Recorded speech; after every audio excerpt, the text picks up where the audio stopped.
I am Abdullah, the successor of Imam al-Mahdi alayhi salam, the successor of the Comforter Ahmed, the successor of Simon Peter, the successor of Muhammad, the successor of Jesus Christ. I am the true and legitimate Pope. I am the proof upon the Christians. I am the son of the Muslims through my father, and the son of the Christians and the Jews through my mother. I am the son of the East through my father, and the son of the West through my mother. I am like Zulkarnain, who with one horn in the East and one in the West, and I am the inheritor of all that lies between. I am more knowledgeable than any false pope, and I am appointed by name in the will of the prophets. My name is also on the tongue of Isaiah, who prophesied of the righteous servant, and he said, he will see his offspring and prolong his days, and the will of the Lord will prosper in his hand. Now, O Christians in the East and the West, hear me and obey. I am a messenger sent to you from Jesus Christ alayhi salam. Paul is false and led you astray. The church is corrupt and no longer upholds the law of God, nor does it defend the oppressed. The papacy has been stolen and the rightful heir has been pushed aside. There is no one else but me that you are obliged to obey. May God be a witness that I have proclaimed.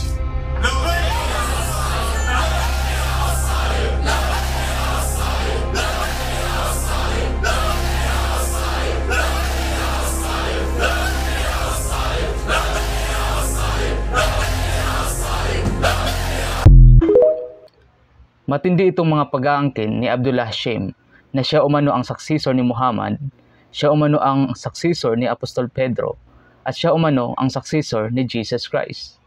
At hindi lang yan, inangkin din niya na siya umano ang legitimate Pope.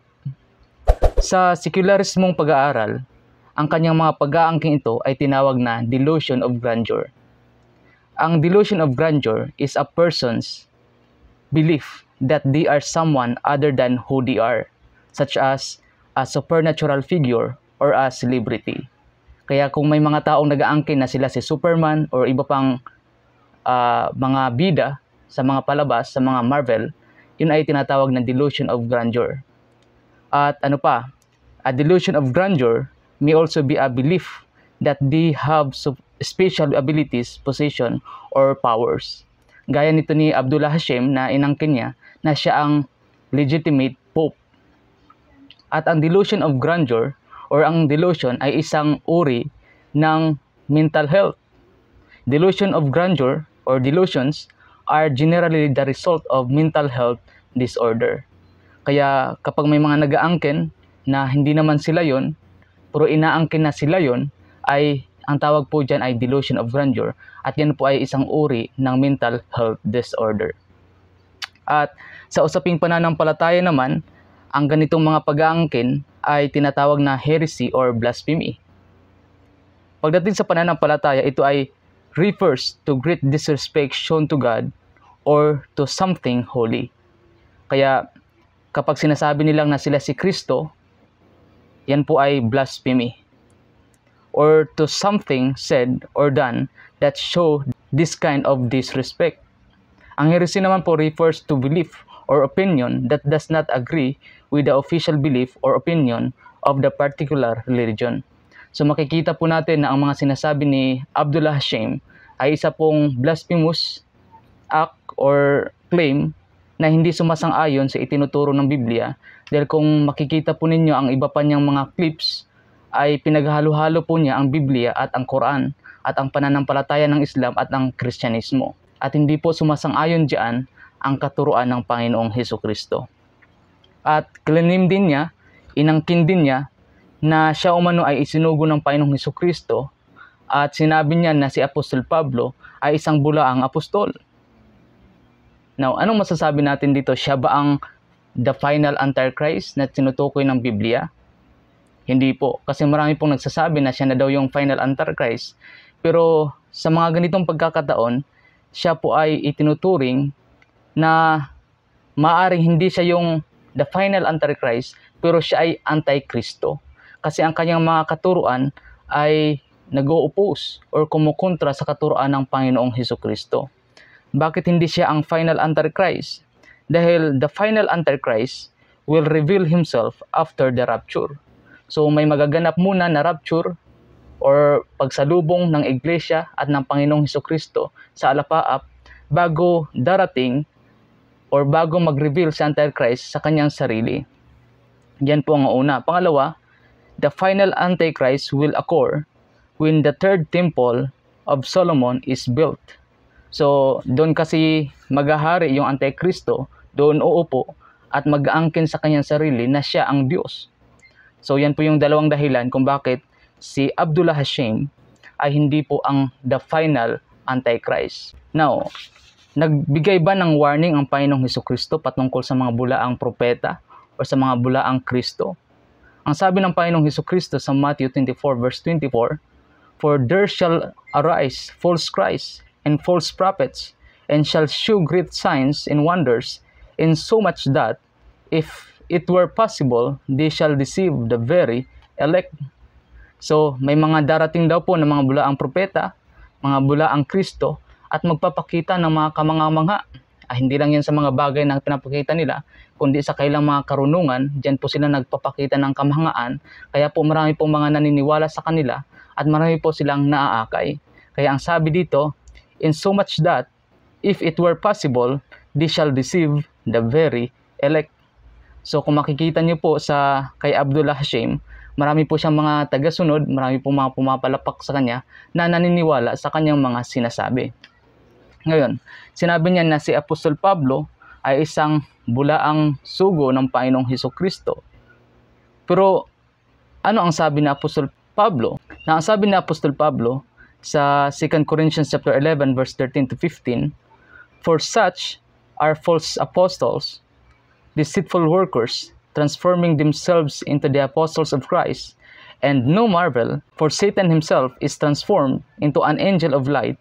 Therefore, it is no great thing if his ministers also be transformed as the ministers of the righteousness, whose end shall be according to their works."